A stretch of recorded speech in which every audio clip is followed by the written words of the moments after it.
आपण नेहमी म्हणतो की एका वर्गामध्ये फार कमी मुलं क्रिएटिव्हली विचार करू शकतात, बाकीची मुलं नाही करू शकत, असं आपण का म्हणतो? आपण म्हणतो लेफ्ट ब्रेन आणि right brain theory. Left brain म्हणजे ॲनालिटिकल विचार करतात, राईट ब्रेन म्हणजे क्रिएटिव्हली विचार करतात, कल्पकतेने विचार करतात. परंतु जगात एकही असा माणूस नाही ना की ज्याला फक्त अर्धाच ब्रेन आहे. दोन्ही ब्रेन आपल्याला असतात. याचा अर्थ आपण दोन्ही प्रकारचा विचार करू शकतो.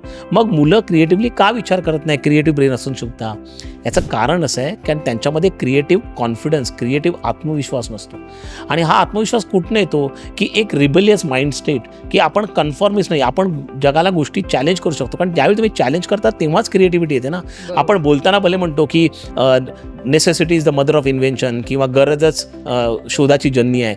मग ते जर का तुम्ही मनावरती बिंबवलं मुलांच्या, तरच ते इनोव्हेटिव्हली विचार करू शकतील ना.